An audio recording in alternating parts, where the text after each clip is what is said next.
গভীর রাতের অন্ধকারে এখানে জলের ভিতরে জ্বলে ওঠে এক জাদুকরী আলো, লা পারগুয়েরা। বিশ্বের হাতে গোনা সেই জায়গাগুলোর একটি যেখানে জল নিজেই আলো জ্বালিয়ে দেয়। এই হলো পুয়ের্তো রিকোর গোপন বিস্ময়। কোটি কোটি অণুজীব ঘুমিয়ে থাকে জলের গভীরে। আপনি শুধু স্পর্শ করুন আর তারা জেগে উঠবে। তখন জলের প্রতিটি কণা এখানে নীল আলোয় ঝলমল করে ওঠে।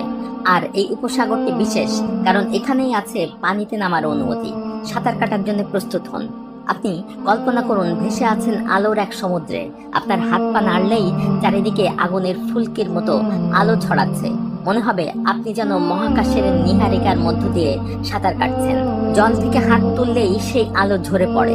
এটা এক পরাবাস্তব দৃশ্য, কিন্তু এটি কোনো সায়েন্স ফিকশন নয়। এটি প্রকৃতির সেই জাদুকরী মুহূর্ত যা দেখতে হলে চাঁদকে লুকিয়ে থাকতে হয়। লা পারগুয়েরা, যেখানে রাতের অন্ধকারেও আলোর উৎসব তৈরি হয়।